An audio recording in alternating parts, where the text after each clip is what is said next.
आप सभी लोगों का स्वागत है टीचिंग परीक्षा के आज के इस वीडियो में, जिसमें फ्रेंड्स हम लोग हमारा एनसीईआरटी बेस्ड सोशल स्टडीज का एक और जो हमारा सेशन है उसको कंडक्ट करेंगे। तो आप सभी लोग जितने भी लोग यहाँ पर में जुड़ चुके हैं उन सभी का स्वागत है। सभी को आदाब, नमस्कार, सत श्री अकाल, ladies and gentleman, boys and girls, आप सभी का स्वागत है। जल्दी से फ्रेंड्स हम लोग हमारे यहाँ पर में सेशन को स्टार्ट करते हैं। आप लोगों में से जितने भी लोग यहाँ पर में जुड़ चुके हैं उन सभी का स्वागत। जैसे कि मैं यहाँ पर मैं देख पा रहा हूँ फ्रेंड्स, आप लोगों में से जैसे ही मैंने सेशन को स्टार्ट किया है 300 प्लस आप लोगों के लाइक्स यहाँ पर में हो चुके हैं। तो उस सभी लोगों के लिए बहुत बहुत धन्यवाद आप सभी लोगों का। जल्दी जल्दी से इस सेशन को जहां भी शेयर कर सकते हो, टेलीग्राम, फेसबुक, व्हाट्सएप, इंस्टाग्राम, जल्दी से आप सभी लोग हर एक जगह पे जल्दी से शेयर कर दीजिए। और आगे बढ़ते हैं फिर हम लोग यहाँ पर में हमारे क्वेश्चंस के साथ में, और क्वेश्चंस के आंसर्स यहाँ पर में करते रहिए आप लोग सभी लोग, ठीक है। चलिए, बड़े यहाँ पर में सभी लोग जल्दी से एक बार बता देंगे, आवाज सभी को बराबर से आ रही है? ठीक है, चलिए। तो पहले क्वेश्चन की तरफ में हम लोग आगे बढ़ते हैं। निम्नलिखित में से किसने उपनिषद का अनुवाद किया था? उपनिषद का, तो देखिए फ्रेंड्स, उपनिषद जो है ये इसका मतलब होता है, ठीक है, गुरु के समीप जाकर बैठना। इसका शाब्दिक अर्थ ही यही होता है, गुरु के पास जाकर बैठना, ठीक है, गुरु के सिटिंग नियर द टीचर। तो यहां पर में उपनिषद 108 उपनिषद है टोटल, हमारे वेदों के लास्ट में जुड़े हुए हैं। ये आखिरी में इनको बनाया गया था। इसका फारसी भाषा में अनुवाद किसने किया था? इसका अनुवाद किया था, इसका ट्रांसलेशन किया था संस्कृत से फारसी भाषा में। तो फ्रेंड्स आप लोगों को याद रखना है कि दारा शिखो, ठीक है, दारा शिखो जो है ये शाहजहां का बड़ा बेटा था, औरंगजेब का बड़ा भाई। इसने क्या किया, इसने जो है पूरे उपनिषद जो है, जो मेन वाले उपनिषद थे उनको पढ़े और उनका ट्रांसलेशन पर्शियन भाषा में, कौन सी भाषा में? फारसी भाषा में किया था। ये आप लोगों को याद रखना है, फारसी भाषा में, पर्शियन लैंग्वेज के अंदर में, ठीक है, पर्शियन लैंग्वेज के अंदर में। और उसका नाम उसने क्या रखा था, जो आप लोगों से DSSB में, BPSC के अंदर में कहीं पे भी पूछा जा सकता है, ये भी याद रखना है आप लोगों ने, सर ए अकबरी नाम रखा था उसने, अकबरी, ठीक है, सर ए अकबरी। अकबरी मतलब वो अकबर से नाम, उसका कोई लेना देना नहीं है। अकबर का मतलब ही होता है सर्वश्रेष्ठ, सबसे बेस्ट वाला। तो सिर ए अकबरी नाम उसने रखा था उपनिषद का ट्रांसलेशन करके, ठीक है। दारा शिको औरंगजेब का बड़ा भाई और शाहजहां का सबसे बड़ा बेटा। तो इसको याद रखेंगे आप सभी लोग। नेक्स्ट पॉइंट की तरफ में हम लोग आगे बढ़ते हैं फ्रेंड्स। यहाँ पर में तो सिर ए अकबरी यहाँ पर में उसने नाम रखा था, ये आप लोग याद रखोगे। देखिए आप लोगों का 2023 का 24/1/2023 को पूछा गया क्वेश्चन, निम्नलिखित में से कौन सा कानून भारतीय संसद द्वारा पारित नहीं किया गया है? राजद्रोह का कानून, domestic violence act, street vendors act, Hindu succession act. ये बड़ा एक इंटरेस्टिंग सा क्वेश्चन है फ्रेंड्स आप लोगों का। हो सकता है काफी सारे लोगों के लिए नया क्वेश्चन हो, मैं आप लोगों को इसका एक्सप्लेनेशन देता हूं अच्छे से, ठीक है। देखिए अगर मैं बात करूं फ्रेंड्स आप लोगों से सेडिशन एक्ट की, राजद्रोह का कानून, ये हमारी भारत सरकार ने नहीं बनाया, ये अंग्रेजों ने बनाया था, ब्रिटिशर्स ने, भारत के लिए, ठीक है, भारतीय लोगों के लिए ब्रिटिशर्स ने बनाया था, हम लोगों के लिए अंग्रेजों ने बनाया था ये कानून, हम लोगों को सजा देने के लिए कि भाई हम लोग जो है देशद्रोही, हमारे देश में हम ही देशद्रोही है, ठीक है, हमारे ही देश में हम ही लोगों ने देशद्रोह कर डाला, उनके खिलाफ अगर कुछ बोला तो राजद्रोह का कानून जो है 1870 के अंदर में, ये याद रखना है आप लोगों ने फ्रेंड्स, अंग्रेजों ने बनाया था। बाकी हाँ, डोमेस्टिक वायलेंस, लड़कियों के साथ में जो मारपीट होती है, ठीक है, तो डोमेस्टिक वायलेंस, घरेलू हिंसा अधिनियम आप लोगों का ये भारत सरकार के द्वारा ही बनाया गया। Street vendors act, street vendors पथ विक्रेता विनियम अधिनियम, कि भाई उन लोगों के क्या अधिकार है और कहां पर में वो नहीं बैठ सकते, स्ट्रीट वेंडर्स एक्ट, ठीक है। हिंदू सक्सेशन एक्ट का मतलब होता है कि कोई एक हिंदू व्यक्ति है, पुरुष है, तो उसकी संपत्ति में किस किस का हिस्सा होगा। 1956 में जब ये एक्ट बना था, हिंदू सक्सेशन एक्ट, उस समय में जो है स्त्रियों को हिस्सा नहीं था, जो लड़कियां होती थी, बेटियां होती थी, उनको हिस्सा नहीं था अपने पिता की संपत्ति में। 2005 में इसमें अमेंडमेंट किया गया, इसके अंदर में संशोधन किया गया और हिंदू सक्सेशन अमेंडमेंट एक्ट लाया गया 2005 का, जिसके बाद में महिलाओं को भी, ठीक है, पत्नियों को, पत्नी या फिर पत्नियां, अगर एक से ज्यादा है तो उसकी, ठीक है, अगर उसने रख, भाई की हिम्मत होगी, पैसा होगा तो भाई रख भी सकते हैं, क्या बात है उसमें, अगर मान लो सबको कन्विंस कर लिया, पहली वाली को कन्विंस करके दूसरी वाली रख सकते हैं आप, कोई इशू नहीं, अगर पहली वाली को कोई दिक्कत नहीं है तो। राम जेठमलानी बहुत बड़े वकील थे, उनकी 2 वाइफ थी, दोनों वाइफ को कोई दिक्कत नहीं थी, तो कोई दिक्कत वाली बात ही नहीं है उनके लिए, क्योंकि खुद बहुत बड़े वकील थे वो, ठीक है। चलिए, तो ये हो गया आपका हिंदू सक्सेशन एक्ट में अमेंडमेंट कब आया था? 2005 के अंदर में, ये भी आप लोग याद रखोगे। तो आप लोगों को याद रखना है कि 2000, ठीक है, आप लोगों को एक ये पॉइंट बहुत ही इंपॉर्टेंट वाला पॉइंट है जो आप लोगों ने याद रखना है कि 2005 के अंदर में, इसके अंदर में अमेंडमेंट किया गया था। ये एक बहुत ही इंटरेस्टिंग सा और एक इंपॉर्टेंट वाला पॉइंट है आप लोगों का, ठीक है। चलिए नेक्स्ट क्वेश्चन की तरफ में हम लोग आगे बढ़ते हैं, जस्ट अ सेकेंड, ठीक है। राजद्रोह का कानून जो है वो अंग्रेजों के समय में बनाया गया था भारतीय लोगों को दंड देने के लिए।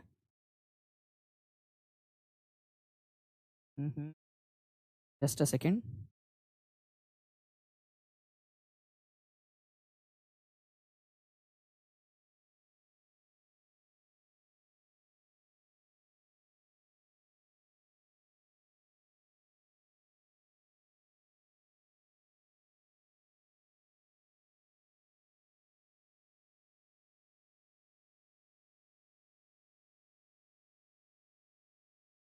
ठीक है, चलिए आगे बढ़ते हैं हम लोग फ्रेंड्स। यहाँ पर में ये वाला तो क्वेश्चन हो चुका था हमारा। नेक्स्ट क्वेश्चन की तरफ में हम लोग जल्दी से आगे बढ़ते हैं। जो हमारा क्वेश्चन बचा हुआ था जल्दी से उसकी तरफ में हम लोग आगे बढ़ेंगे हमारे। ठीक है, आपको बताना है कि अंगुत्तर निकाय is a part of. Anguttara निकाय किसका भाग है ये आप लोग बताएंगे। अंगुत्तर निकाय किसका भाग है? अंगुत्तर निकाय, ये एक इंपॉर्टेंट पॉइंट बनता है आप लोगों का। अंगुत्तर निकाय, देखिए अगर मैं बात करूं अंगुत्तर निकाय, ये एनसीईआरटी के अंदर में इसका उल्लेख मिलता है आप लोगों को। ये जो है आप लोगों का एक बुद्धिस्ट ग्रंथ है, ठीक है, बुद्धिस्ट ग्रंथ है, बौद्ध ग्रंथ का एक हिस्सा है। लेकिन किसका भाग है ये? अभिधम्म पिटक, विनय पिटक या सुत्त पिटक? मैं आप लोगों को इसका थोड़ा सा एक्सप्लेनेशन देना चाहूंगा, ठीक है, ध्यान से सुनेंगे आप लोग। देखो बुद्ध धर्म, बौद्ध धर्म के अंदर में, ठीक है, जो बौद्ध धर्म है, बौद्ध धर्म जो है उसके अंदर में त्रिपिटक का कंसेप्ट आता है। त्रिपिटक, ठीक है, त्रिपिटक इसको कहा जाता है। त्रिपिटक ये याद रखना है आप लोगों ने, त्रिपिटक, ठीक है। त्रिपिटक का शाब्दिक अर्थ ही होता है तीन बास्केट, तीन बास्केट। और ये त्रिपिटक के अंदर में कौन कौन से पिटक आते हैं आप लोगों के, जिसके अंदर में बौद्ध शास्त्र दिए हुए हैं? एक है आप लोगों के फ्रेंड सुत्त पिटक, सुत्त पिटक ये याद रखना है आप लोगों ने, सुत्त पिटक याद रखेंगे आप सभी लोग। फिर दूसरा वाला है आप लोगों का यहाँ पर में अभिधम्म पिटक, ठीक है। दूसरे नंबर पे विनय पिटक आता है वैसे तो, विनय पिटक, विनय पिटक, ठीक है। और तीसरे नंबर पे आता है अभिधम्म पिटक, अभिधम्म पिटक, धम्म, अभिधम्म पिटक। इसके अंदर में जो है फ्रेंड्स बौद्ध धर्म से रिलेटेड काफी सारी जानकारियां दी गई है। तो ये जो सुत्त पिटक है ना आप लोगों का पहला वाला, इसी का एक पार्ट है अंगुत्तर निकाय। अंगुत्तर निकाय ये याद रखेंगे आप सभी लोग, अंगुत्तर निकाय, जिसके अंदर में बौद्ध धर्म से रिलेटेड काफी सारी जानकारियां दी गई है। और स्पेशली फ्रेंड्स अगर मैं आप लोगों को बताऊं तो बौद्ध जो गौतम बुद्ध थे, उनके विचार, उनकी जो टीचिंग्स है वो सुत्त पिटक के अंदर में दी गई है। तो अंगुत्तर निकाय के अंदर में भी बौद्ध, गौतम बुद्ध की जो है काफी सारी शिक्षाएं आप लोगों को देखने के लिए मिलेंगी। तो इसका आंसर क्या हो जाएगा आप लोगों का? आप लोग कमेंट करके बताओ। एनसीईआरटी बेस्ड क्वेश्चन है आप लोगों का। तीन पिटक कौन कौन से हैं इनमें से? इनमें से कौन सा वाला त्रिपिटक का भाग नहीं है, ये भी आप लोग मेरे को कमेंट करके बता देंगे। इनमें से कौन सा वाला त्रिपिटक का भाग नहीं है?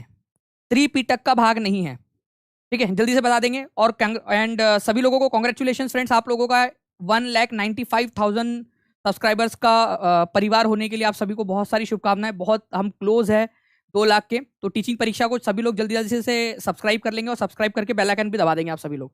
तो आंसर जो है फ्रेंड्स, अगर मैं आपसे पूछूं कि कौन सा वाला त्रिपिटक नहीं है, तो बुद्ध चरिता हो जाएगा आप लोगों का। तो ये पहले 3 जो है ये त्रिपिटक है आप लोगों के, त्रिपिटक, त्रिपिटक के पार्ट है, त्रिपिटक, ओके। और बुद्ध चरिता जो है ये अलग है। बुद्ध चरित के बारे में भी बता दूं आप लोगों को? कितने लोग चाहते हैं बता दूं?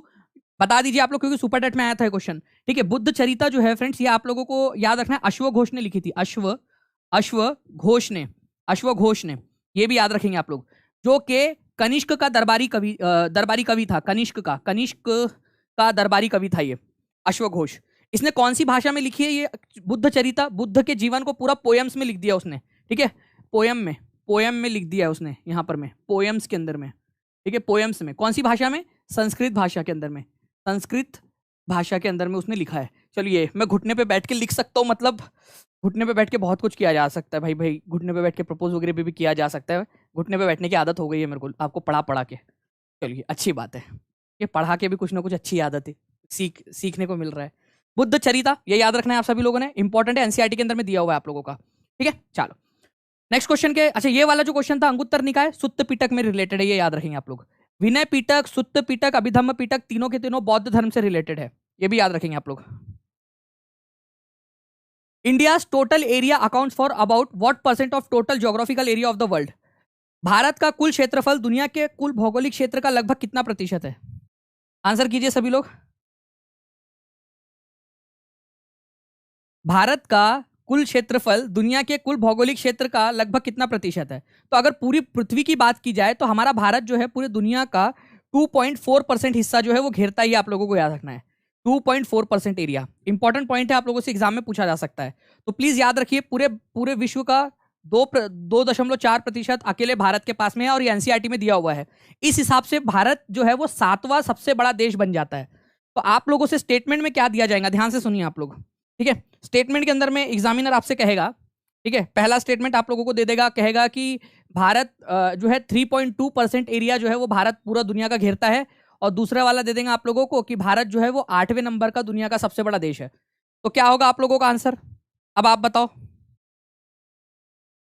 जी। सुरेंद्र जी बताइए आंसर क्या होगा अब इसका, यहां पर में ऐसा कर दिया जाए हम लोगों को। तो कल टेस्ट में ये क्वेश्चन था सर, मेरा गलत हुआ था, चलो कोई बात नहीं। अब अंबिका मिश्रा अब तो सही होगा ना, टेस्ट में गलत दिया होगा आपने लेकिन अब तो सही करेंगे आप। चलिए तो बोथ रॉन्ग्स है, दोनों के दोनों रॉन्ग है। सही वाला बताओ, सही वाला बताओ आप लोग कमेंट करके, चलो ठीक है, देखते हैं कितने लोग बताते हैं। सही वाला और सही वाला दोनों जगह पे सही बताना है आप लोगों ने, ठीक है। चलिए नेक्स्ट क्वेश्चन की तरफ में आगे बढ़ते हैं। व्हाट वाज बिलोंगिंग फ्रॉम संगम, ठीक है। संगम साहित्य कहां से संबंधित है, बताओ जल्दी से। संगम साहित्य, आप लोगों को संगम लिटरेचर के बारे में मैंने बताया था कि संगम लिटरेचर की जो रचना है वो मदुरई में हुई थी। आपसे पूछा भी जाता है कि संगम लिटरेचर कहाँ रचा गया था, ठीक है। संगम लिटरेचर 3 संगम हुई है। संगम का मतलब बेसिकली होता ही है, संगम मतलब भाई साथ में, है ना। ये संगम तो प्यार का संगम है वैसा वाला। तो सारे कवि लेखक वगैरह सब मिले मदुरई, और मदुरई के आसपास में कपाटपुरम नाम की एक जगह है। दूसरी वाली संगम मदुरई के पास में कपाटपुरम में हुई थी, तो उसको भी मदुरई में गिन लेते हैं हम लोग कई बार। तो मदुरई जो कि तमिलनाडु के अंदर में है, वहां पर में पांड्य लोगों की राजधानी थी, वहां पर में संगम साहित्य की रचना की गई। 3 अलग अलग समय पर 3 बार संगम हुआ है, 3 संगम, ठीक है। तो ये तमिल भाषा में लिखा गया है संगम साहित्य, तो तमिल लिटरेचर से रिलेटेड है, हम लोग ये बोल सकते हैं इसको, तमिल लिटरेचर से रिलेटेड है। तो इस तरीके से भी क्वेश्चन आप लोगों का बन सकता है, तो प्लीज इसके लिए भी आप लोग तैयार रहिए। तो संगम साहित्य आपका तमिल लिटरेचर से रिलेटेड है, ओके। और संगम काल के अंदर में ही संगम साहित्य में आप लोगों को, ठीक है, मूवेंडर का उल्लेख मिलता है। मूवेंडर, मूवेंडर, तो बताइए मूवेंडर का मतलब क्या होता है, क्योंकि संगम कविताओं के अंदर में मूवेंडर शब्द आपको मिलता है। तो बताओ मूवेंडर का मतलब क्या होता है, मूवेंडर का मतलब क्या होता है। कोई भी एक जो जिसने बता डाला उसकी लाइफ झिंगा लाला है भाई, मतलब उसने अच्छे से पढ़ा है, ठीक है। मूवेंडर का मतलब जी। तो आप लोगों के आंसर जो है फ्रेंड्स आने लग गए यहाँ पर में। तो तमिल लिटरेचर है संगम लिटरेचर, ये बेसिकली जो है मदुरई जो कि पांड्या लोगों की राजधानी थी वहां पर में इसकी रचना हुई थी। उस समय में चोल, चेर और पांड्या, ये 3 जो है दक्षिण भारत के मेन राजवंश थे, ठीक है, दक्षिण भारत के अंदर में इस इलाके में, ठीक है। चोल, चेर और पांड्या, ये 3 थे, 1 2 3, चोल, चोला, पांड्या और यहाँ पर में चेराज, ठीक है। तो इस तरीके से चोल, चेर और पांड्या, तो पांड्या लोगों की राजधानी मदुरई के अंदर में इसकी रचना हुई थी। मूवेंडर का मतलब भी होता है 3 चीफ, 3 चीफ, 3 राजवंश, 3 चीफ या 3 राजवंश, राजवंश आपके 3 राजवंश। और ये 3 राजवंश कौन कौन से, चोला, चेरा और पांड्या, ठीक है। ये याद रखना है आप सभी लोगों ने, इंपॉर्टेंट है, पूछ सकते हैं आपसे। नेक्स्ट क्वेश्चन की तरफ में आगे बढ़ते हैं फ्रेंड्स। आप लोग देख सकते हो 24/1/2023 के अंदर में ये क्वेश्चन पूछा गया आप लोगों से। इसका आंसर कीजिए आप सभी लोग, बताइए इसका आंसर क्या होगा।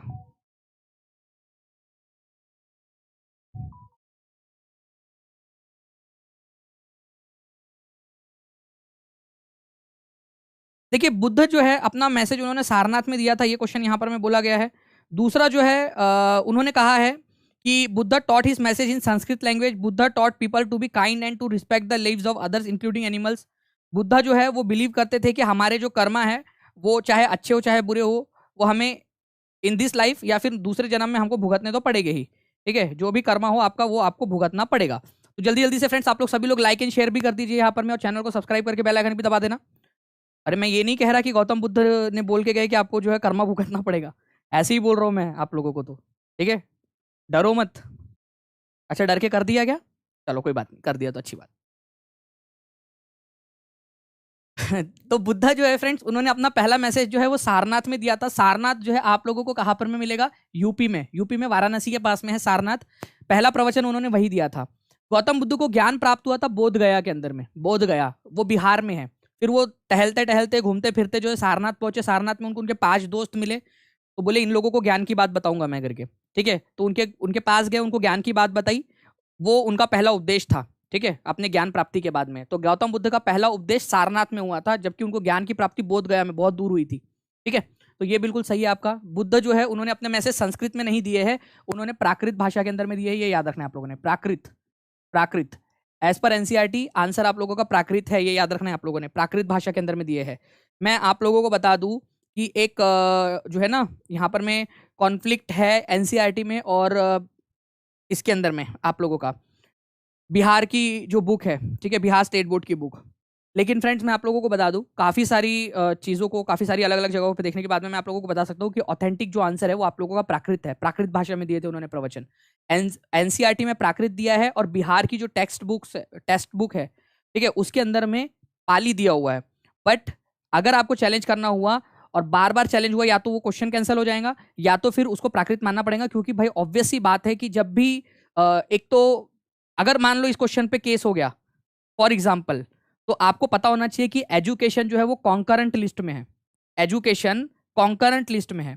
केंद्र सरकार और राज्य सरकार दोनों को उसके ऊपर में कानून बनाने का, उसके ऊपर में डॉक्यूमेंट्स लाने का अधिकार है। Text books are just like documents. अगर कोई भी डिस्क्रिपेंसी आती है तो केंद्र सरकार का माना जाएगा, ये हमारे संविधान में 7वीं अनुसूची में है, ठीक है। तो सेम लॉजिक यहां पर में भी अप्लाई होगा कि अगर मान लो कि कॉन्ट्राडिक्शन आता है आपकी बुक्स के अंदर में भी, तो as per the concurrent list आपका प्राकृत भाषा को ही माना जाएगा अगर कोर्ट में केस जाता है तो। ये याद रखना है आप लोगों ने। तो प्राकृत भाषा लगाना है आप लोगों ने, ठीक है। प्राकृत भाषा। बुद्ध जो है तो सेकंड वाला गलत हो गया, जहां जहां बी है काट दो काट दो काट दो, आंसर तक पहुंच गए, खत्म हो गया बात, ठीक है, खत्म। चलिए, तो answer is option number D.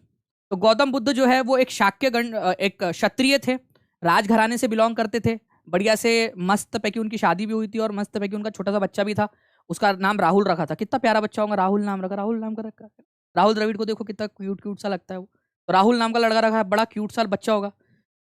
पत्नी भी अच्छी लड़की देखकर उनकी शादी करा दी गई थी। लेकिन उनको मन नहीं लग रहा था। जो चीज़ देखो आसानी से मिल जाती है ना, उसमें मन नहीं लगता। तो गौतम बुद्ध का भी मन नहीं लग रहा था। उनको लगा कि भाई ज्ञान मतलब जीवन क्या है, क्यों है ये जीवन, ठीक है। तो वो निकल पड़े ज्ञान की तलाश में, केवल 29 साल की उम्र में, 29 ईयर की एज में। और फाइनली फ्रेंड्स उनको 6 साल भटकने के बाद में बोध गया में, याद रखना आप लोगों ने, बोध गया के अंदर में बिहार में, ठीक है, उनको वो पीपल के ट्री के नीचे बैठे थे, पीपल के ट्री के नीचे, और उनको ज्ञान की प्राप्ति हुई। इसी वजह से उनको बुद्ध कहा जाने लगा। बुद्ध का मतलब ही होता है वाइज मैन। देखो बुद्ध का मतलब आपसे पूछा जा सकता है, वाइज मैन, समझदार इंसान, बुद्धिमान व्यक्ति।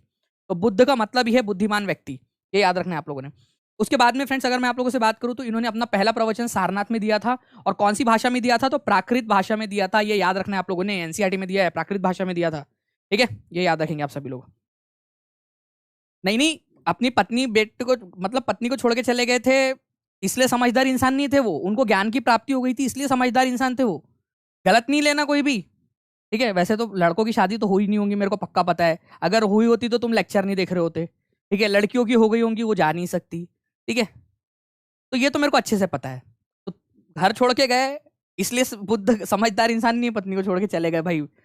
हमारे भी यहाँ पर में हमारे भी मोदी जी गए ना छोड़कर, ठीक है, वो अलग मैटर है। नहीं तो बस आप लोग मिक्स कर लोगे उसको।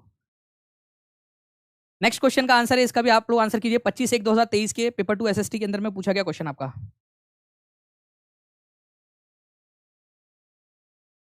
ठीक है। इसका आंसर कीजिए आप सभी लोग, और लाइक एंड शेयर करते रहेंगे सभी लोग जल्दी जल्दी से फ्रेंड्स, ताकि आप लोगों के ऐसे ही मैं आप लोगों को बताता रहूं। Light of Asia Gautam Buddha को कहा जाता है। Light of Asia Gautam Buddha को ही कहा जाता है। ये आप लोग आगे के एग्जाम्स के लिए याद रखोगे। आप लोगों को बोला गया है कि निम्नलिखित में से कौन से वाले पौधे हैं आप लोगों के, ठीक है, जिसके अंदर में आप लोगों का उनके अराउंड में छल्ले पाए जाते हैं। तो मैं आप लोगों को बता दूं फ्रेंड्स कि छल्ले का मतलब होता है, यहाँ पर मैं आप लोगों का रिंग्स पाए जाते का मतलब है कि ये आपका प्लेनेट है और उसके अराउंड में ऐसा जो है छल्ला वाला, जैसे आपका वो शनि ग्रह आप लोगों ने देखा होगा वैसे। तो लोगों को लगता है केवल शनि ग्रह के अराउंड में है। नहीं फ्रेंड्स, जितने भी आउटर प्लैनेट्स आपके सबके अराउंड में है, ठीक है। तो मैं आप लोगों को दिखाता हूँ यहाँ पर में, देखिए आप लोग, ये हमारा जुपिटर है, उसके अराउंड में भी है, बहुत ही छोटा है, आपको दिखाई नहीं देगा इसके अंदर में, ठीक है। ये सैटर्न का जो है वो बहुत बड़े बड़े छल्ले हैं, वो आप लोगों को दिखाई देते हैं। यूरेनस के अराउंड में भी है और नेपच्यून के अराउंड में भी है, ठीक है। तो बृहस्पति मतलब कि जुपिटर, शनि, यूरेनस और नेपच्यून, ठीक है, ये याद रखना है। जुपिटर, सैटर्न, यूरेनस और नेपच्यून, इनके अराउंड में जो है वो छोटी छोटी सी डेब्रीज है जो गोल गोल घूम रही है, ठीक है। शनि की बहुत ज्यादा ही है, ब्राइट है, इस वजह से आपको दिखाई दे जाती है। इवन पृथ्वी से भी आप देख सकते हो टेलीस्कोप से इसको, ओके। लेकिन इन लोगों की जो है बहुत ही महीन, या फिर आप लोग बोल सकते हो कि आपकी बहुत पतली है, इस वजह से इनकी दिखाई नहीं देती, बट होती इनके भी पास में है, जुपिटर के पास में, यूरेनस के पास में, नेपच्यून के पास में भी है। तो बाहर के जो 4 ग्रह है, ठीक है, उनके अराउंड में छोटे छोटे मलबे जो है, ठीक है, डेब्रीज जो है वो अराउंड में क्या कर रही है, चक्कर लगा रही है, उनके चक्कर लगा रहे हैं ऐसे, वो रिंग के आकार में हमें दिखाई देते हैं। तो बाहरी 4 ग्रह, जुपिटर, सैटर्न, यूरेनस, नेपच्यून। तो यहाँ पर मैं आप लोग अर्थ को एलिमिनेट कर सकते थे, ठीक है, मार्स को एलिमिनेट कर सकते थे, यहाँ भी मार्स को एलिमिनेट कर सकते थे। आंसर आपका ऑप्शन नंबर ए हो जाएगा। और ये एग्जाम के अंदर में पूछा गया क्वेश्चन है आप लोगों का, और वो भी 2023 में ऑनलाइन शिफ्ट में। तो आप लोग देख सकते हो फ्रेंड्स कि जो भी आप चीजें पढ़ रहे हो वो आपके एग्जाम में आने वाली चीजें हैं आपकी। नेक्स्ट क्वेश्चन की तरफ में आगे बढ़ते हैं। आप लोगों के 25/1/2023 का ही क्वेश्चन आप लोगों का आपके सामने पेश है। आपको बताना है यहाँ पर में कि भाई लोग विश्व में कौन सा देश कोयले का अग्रणी उत्पादक है।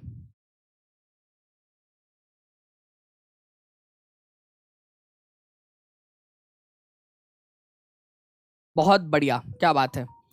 ठीक है, आंसर्स आप लोगों ने करना है यहाँ पर करने, आप लोगों के आंसर्स बहुत तेजी से आ रहे हैं फ्रेंड्स। और यहाँ पर में अगर हम लोग देखें, ठीक है, तो जो मैक्सिमम आंसर आप लोगों की तरफ से आ रहा है वो आ रहा है इंडिया। ठीक है, मैं आप लोगों को बता दूं कि इंडिया वालों, ठीक है, सबका गलत है यहाँ पर में।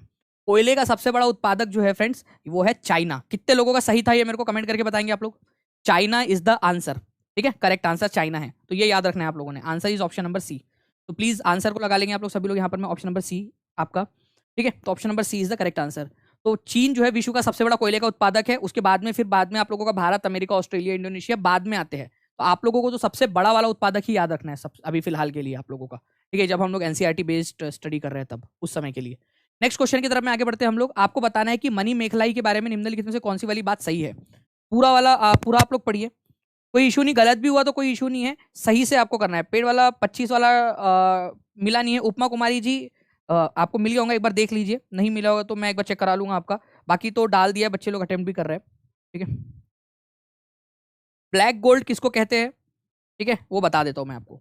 देखिए, किसी ने पूछा है ब्लैक गोल्ड किसको कहा जाता है। अगर आप लोग एंशियंट हिस्ट्री के इसमें पूछे black gold, black gold, black gold, काला सोना किसको कहा जाता था, तो आप लोगों की जो काली मिर्च होती थी, ठीक है, ब्लैक पेपर जो होता था उसको कहा जाता था black pepper, black pepper, paper या काली मिर्च जिसको आप लोग बोलते हो काली मिर्च, ठीक है, काली मिर्च जो होती है उसको कहा जाता था रोम में। लेकिन अगर आप मॉडर्न टाइम के समय में बोलो कि आज का समय में ब्लैक गोल्ड कौन सा है, तो आज के समय में पेट्रोलियम को कहा जाता है, पेट्रोलियम को, पेट्रोलियम को, ठीक है, पेट्रोलियम को कहा जाता है। ये याद रखना है आप लोगों ने, ठीक है, पेट्रोलियम को, ये वाली बात आप लोगों ने याद रखनी है, पेट्रोलियम आज के समय का। तो दोनों पॉइंट इंपॉर्टेंट है, आप लोग याद रख सकते हो। किसी ने पूछा था तो वो आज मैंने क्लियर कर दिया। इस क्वेश्चन का आंसर कीजिए आप लोग सभी लोग।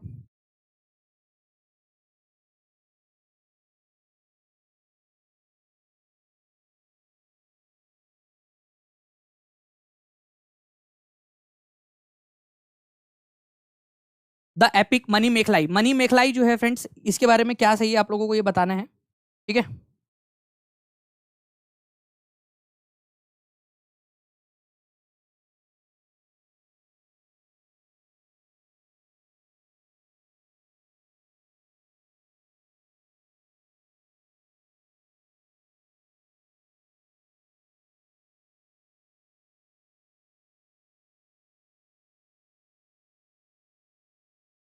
ओके, तो देखिए फ्रेंड्स, अगर हम लोग यहाँ पर मैं बात करें तो मनी मेखलाई जो है ये तमिल भाषा में लिखी गई थी, बिल्कुल सही बात है। मनी मेखलाई, इसको सतनार ने इसकी रचना की थी, सतनार ने इसकी रचना की थी मनी मेखलाई की, ठीक है। क्या ये बात सही है आप लोग बताइए। पहला वाला तो सही है कि तमिल भाषा में है, तो जहां ए नहीं है वो आंसर नहीं हो सकता, मतलब ये वाले आंसर को एलिमिनेट कर आप लोग कर सकते थे, ये आंसर नहीं हो सकता। तो केवल 3 ऑप्शन आपके सामने बचे, ठीक है। This describe the story of the daughter of कोवलन and Madhavi, कोवलन और माधवी की कहानी को ये दर्शाता है। अब मैं आपको मनी मेखलाई, ठीक है, और सिलप्पदिकारम इनके बीच में डिफरेंस बता देता हूँ। पहले सिलप्पदिकारम लिखी गई थी, सिलप्पदिकारम, जिसके अंदर में जो है फ्रेंड्स कोवलन और माधवी की कहानी दी गई है, कोवलन, माधवी और कन्नगी की कहानी दी गई है, ठीक है। कोवलन और कन्नगी दोनों पति पत्नी थे, और माधवी जो है वो थी, ठीक है, पति पत्नी और वो, माधवी मतलब समझ गए ना आप लोग, वो पति पत्नी और वो में से वो माधवी थी, ठीक है। अब वो वाली जो कहानी थी आपकी सिलप्पदिकारम, वो सतनार ने लिखी है, सिलप्पदिकारम, सिलप्पदिकारम, कारम, ठीक है, सिलप्पदिकारम, ये किसने लिखी है, ये सतनार ने लिखी है। ये लिखना है आप लोगों ने, सभी लोग यहाँ पर मैं कमेंट में लिखेंगे ठीक है, पेडागोजी की मैराथन करा दीजिए। तो जितने भी लोग यहाँ पर मैं देख रहे हैं, अगर चाहते हैं पेडागोजी, ईवीएस की पेडागोजी की मैंने एक पीपीटी बनाई है आप लोगों के लिए। ठीक है, 300 स्लाइड्स है उसके अंदर में। अगर आप लोग चाहते हो कि वो करवा दी जाए तो आप लोग मेरे को कमेंट करके बताएंगे आप सभी लोग। और एसएसटी पेडागोजी के लिए भी बनाया हुआ है। इसके अंदर में पूजा मैम, पानी मैम और आभा मैम का भी काफ़ी ज़्यादा योगदान है उसके अंदर में। तो आप लोग बता दीजिएगा, तो सारे लोग जो है मिलकर आप लोगों के लिए करवा दें। तो शिलापति कारम सतनार ने लिखी थी। तो मनी मेखलाई किसने लिखी थी? ठीक है, मनी मेखलाई गलत, गलत। ठीक है, याद रखना है आप लोगों ने, शिलप्पदिकारम जो है वो इलांगो ने लिखी थी, इलांगो ने। ठीक है, और सतनार ने ही मनी मेखलाई लिखी है। जब मैं बोल रहा हूँ तो आप लोग हवा भी बोल रहे हो यहाँ पर मैं। हाँ, ठीक है, इतने वो हो आप लोग, मतलब माधवी नहीं हो आप लोग, इतने वो हो। ये याद रखना है आप लोगों ने, शिलप्पदिकारम जो पहली वाली का थी, माधवी पति पत्नी, और वो वाली इलांगो ने लिखी थी, आई इलांगो।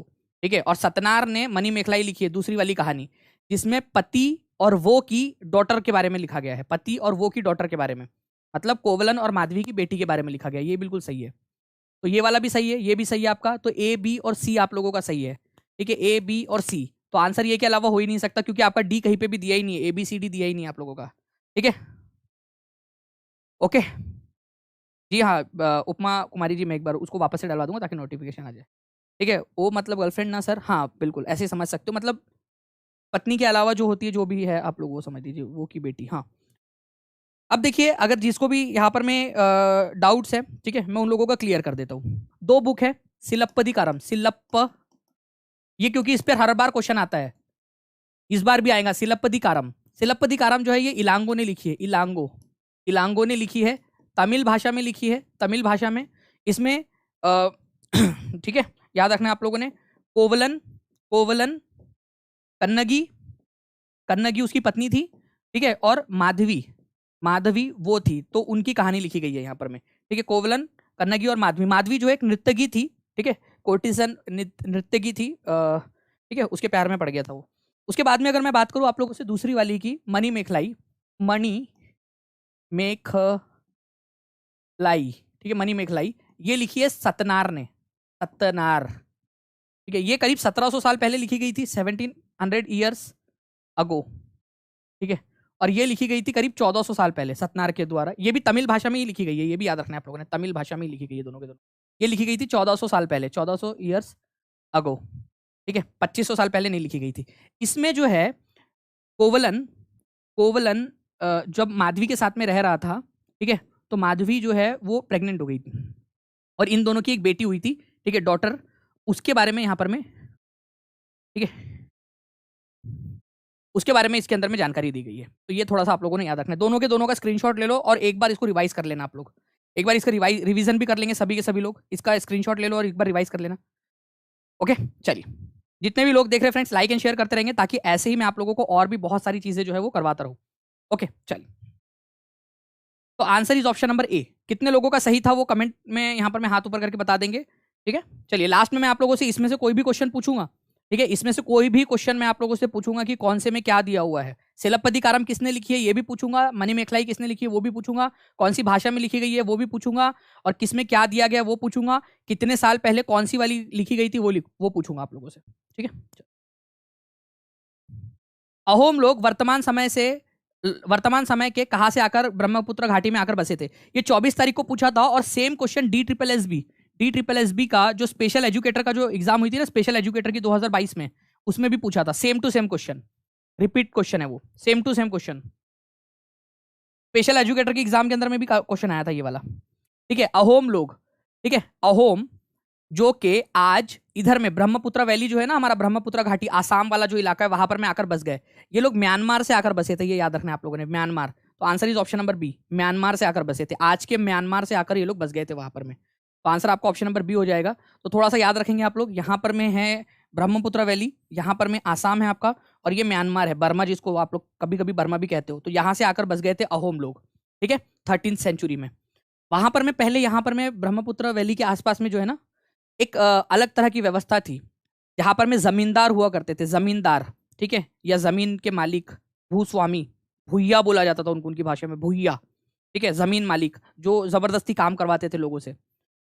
तो अहोम लोग धीरे धीरे यहाँ पर में आए, इन्होंने इस इलाके पे कब्जा कर लिया और भूया लोगों की जो सत्ता थी उसको खत्म कर दिया, उसको उखाड़ फेंका। तो अहोम लोगों ने अपना स्टेट जो बसाया था, उन्होंने अहोम राज्य, वो कौन से लोगों को उखाड़, कौन से लोगों की सत्ता को उखाड़ फेंक कर बनाया था? जो ओल्डर पॉलिटिकल सिस्टम था पूरा का पूरा, वो भूया लोगों का पॉलिटिकल सिस्टम था, राजनीतिक व्यवस्था थी भूया लोगों की, उनको उखाड़ फेंका और बनाया था। एक क्वेश्चन मैं आप लोगों को बताऊं क्या? ठीक है, ये भी क्वेश्चन मैं लास्ट में पूछूंगा आप लोगों से, देखते कितने लोग आंसर कर पाते हैं इसका। ठीक है, ये लेते हैं यार, इसी को ले लेंगे, एक और क्वेश्चन बन जाएगा आपका। जो अहोम लोग हैं, अहोम, अहोम्स, उनकी हिस्ट्री को क्या कहा जाता है? उनकी हिस्ट्री को, ये भी क्वेश्चन आया था DSSB के एग्जाम के अंदर में। ठीक है, हिस्ट्री को क्या कहा जाता है? हो सकता है आपसे BPSC में या फिर सीटेट वगैरह के अंदर में आप लोगों से पूछ ले। तो बुरंजी कहा जाता है, ये याद रखना है आप लोगों ने, बुरंजी, बुरंजी, बुरंजी। तो बुरंजी क्या है? तो अहोम लोगों की हिस्ट्री है ये, अहोम लोगों की हिस्ट्री को बुरंजी बोलते हैं। ये क्वेश्चन आया था DSSB में, हो सकता है अब आप लोगों से पूछ लिया जाए कभी भी। ठीक है, बुरंजी, ये भी याद रख लेना आप लोगों ने।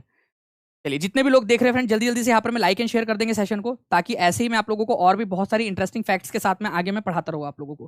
तो ये सारी चीजें लास्ट में मैं पूछूंगा, तो आप लोगों ने ध्यान से लिखना है। ठीक है, संगम साहित्य की रचना एवं संकलन किस नगर के सम्मेलनों में की गई थी?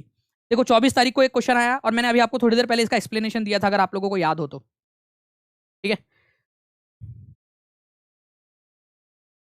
क्या बात है फ्रेंड्स, यहाँ पर मैं 1,95,765 सब्सक्राइबर्स हो चुके हैं। मतलब हम लोग केवल 4,235, ठीक है, अब 4,234 लोग दूर है 2 लाख से केवल। ठीक है, बहुत तेजी से हम लोग 2 लाख की तरफ में बढ़ रहे हैं। तो जिन भी लोगों ने चैनल को सब्सक्राइब नहीं किया, वो लोग चैनल को सब्सक्राइब करके बेल आइकन जरूर दबा देना फ्रेंड्स, ताकि आप लोगों को यूट्यूब पे वीडियोस के नोटिफिकेशंस मिलते रहे ऐसे ही आप लोगों को। ठीक है, तो आप लोगों का संगम साहित्य की रचना और संकलन किस नगर में हुई थी? तो याद रखना है आप लोगों ने फ्रेंड्स, मदुरई में हुई थी। चलो मदुरई के बारे में बताओ मुझे आप लोग, मदुरई जो है वो किसकी राजधानी थी? मदुरई किसकी राजधानी थी? आज मदुरई आपको कौन से राज्य में मिलेगा? आप सभी लोग मेरे को कमेंट करके बताओगे कि संगम साहित्य कौन सी भाषा में लिखा गया था। सभी लोग बताइए जल्दी से, ये क्वेश्चन पूछे जाने की प्रबल संभावना बनती है। संगम साहित्य कौन से भाषा में लिखा गया था? मदुरई कौन से स्टेट में है? ये सभी लोग कमेंट करके बताएंगे मुझे। इसके अलावा आप लोग मुझे बताओगे कि 3 राजवंश, उसको क्या कहा गया था? 3 राजवंश, संगम पोएम्स के अंदर में 3 राजवंश या 3 राजाओं को, चोल, चेर और पांड्या को क्या कहा गया? उनके लिए एक शब्द इस्तेमाल किया गया है, वो शब्द आप लोग बताओगे मुझे। ठीक है, चलिए 700 लाइक्स हो चुके हैं, आप लोगों का बहुत बहुत धन्यवाद।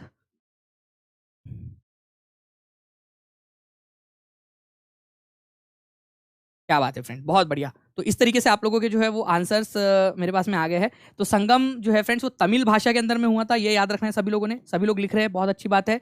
मदुरई जो है ये आप लोगों को तमिलनाडु में मिलेगा, आज के पांड्या लोगों की राजधानी थी ये।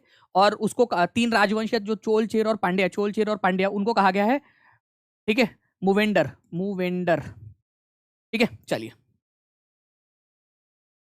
नेक्स्ट क्वेश्चन की तरफ में आगे बढ़ते हैं हम लोग हमारे। यहाँ पर मैं देखिए, ये भी बहुत बढ़िया क्वेश्चन है और उसी शिफ्ट में पूछा गया था क्वेश्चन ये वाला।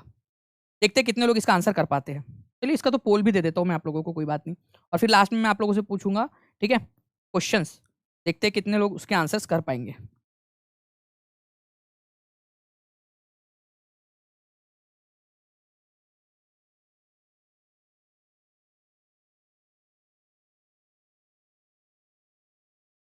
बहुत बढ़िया। देखिए फ्रेंड्स, अगर मैं बात करूं आप लोगों से, निम्नलिखित महाद्वीपों को आकार के अवरोही क्रम में लगाइए। अवरोही क्रम का मतलब होता है आप लोगों को डिसेंडिंग। ठीक है, बड़े से छोटे के क्रम में आप लोगों को लगाना है। जो सबसे बड़ा है, ठीक है, सबसे पहले उसको लगाइए आप लोग, और फिर छोटा छोटा लगाइए।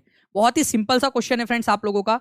अगर किसी ने भी ध्यान से इसको पढ़ा है तो वो इसका आंसर लगा पाएगा। ठीक है, मैं देख रहा हूं कि 22, 27, 29, 22 पूरा जो है यहाँ पर मैं आप लोगों ने जो है इधर उधर कर दिया है। सब लोगों ने बटे हुए हैं, सारे के सारे लोग। कोशिश करो आप सभी लोग, फिर मैं समय दे रहा हूँ आप लोगों को। देखिए फ्रेंड्स, सबसे बड़ा है एशिया। ठीक है, एशिया जो है वो आपका सबसे बड़ा है, और सबसे छोटा है ऑस्ट्रेलिया। ठीक है, ऑस्ट्रेलिया, वो दोनों के दोनों ही यहाँ पर में नहीं दिए हैं।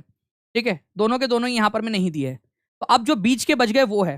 तो बीच में आपको यही याद रखना था कि सेकंड लास्ट यूरोप है आपका, यूरोप, यूरोप सेकंड लास्ट है। और ऊपर से अगर आप देखोगे तो यहाँ पर में अफ्रीका आता है सेकंड नंबर पे, पहले नंबर पे, दूसरे नंबर पे, 7वें नंबर पे ऑस्ट्रेलिया है, और 6वें नंबर पे यूरोप है।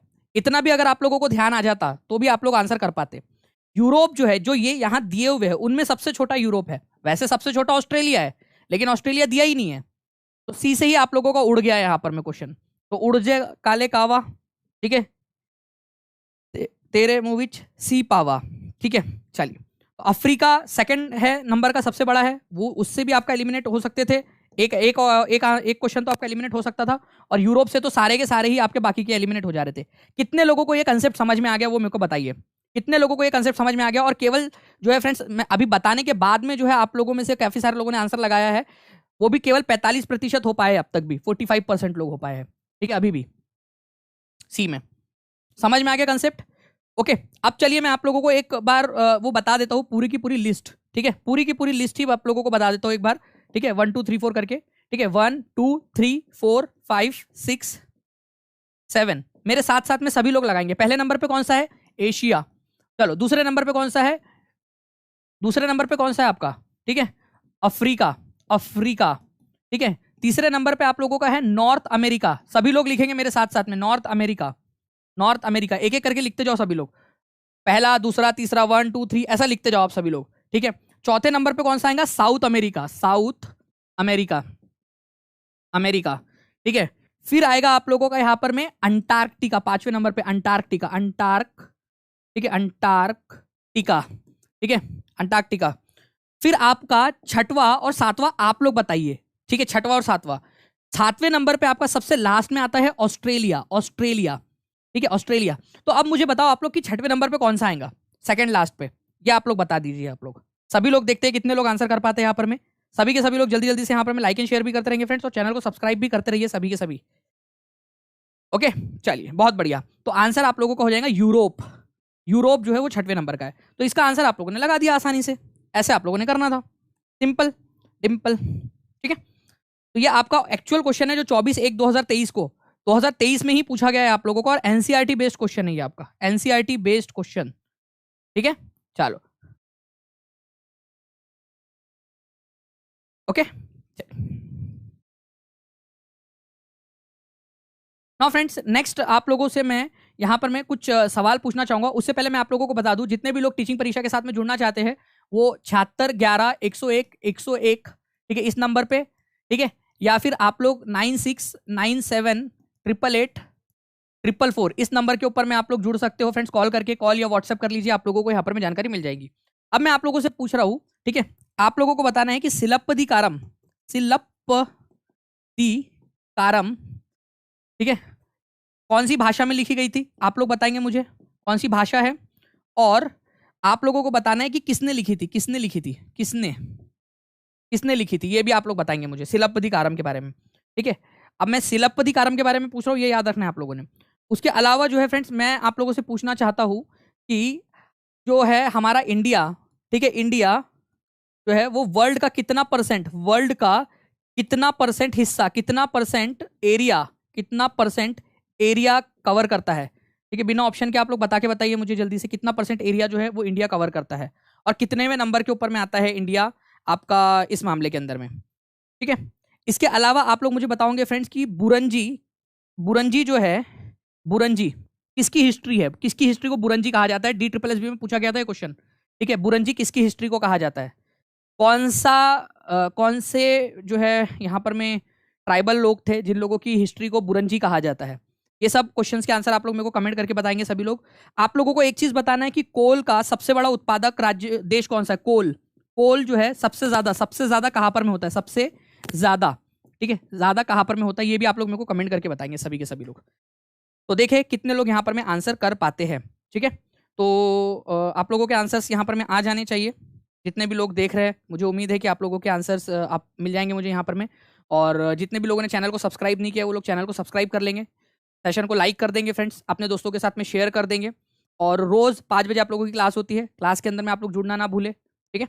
और जो दूसरी क्लासेस होती है उनको भी ज़रूर अटेंड करें आप लोग अच्छे से। टीचिंग परीक्षा के ऊपर में आप लोगों के अलग अलग क्लासेस चलाई जा रही है, तो आप लोग अच्छे से जिसके अंदर में अपनी प्रिपरेशन कर सकते हो, ठीक है।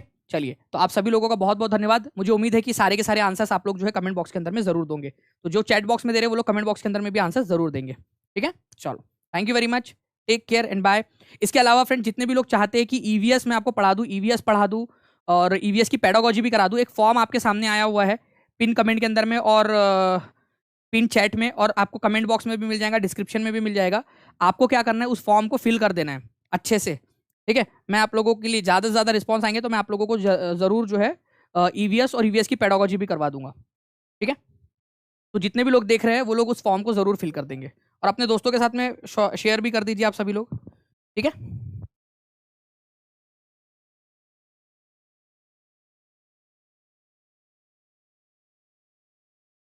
जी। तो फ्रेंड्स एक और सरप्राइज आप लोगों के लिए क्लास बंद करने से पहले, ठीक है, और वो ये है कि मुझे पता भी नहीं था कि हमारी टीम इतनी ज़्यादा डेडिकेटेड है। स्पेशली मैं पूजा चौहान जी का यहाँ पर मैं जाहिर आभार प्रकट करना चाहूँगा कि उन्होंने जो है वो बिना बताए ही मेरे उन्होंने टेस्ट क्रिएट कर दिया आप लोगों के लिए, और आप लोगों को टेस्ट की जो लिंक है वो टेलीग्राम के ऊपर में मिल जाएंगी, दानिश शेख जो टेलीग्राम ग्रुप है उसके ऊपर में।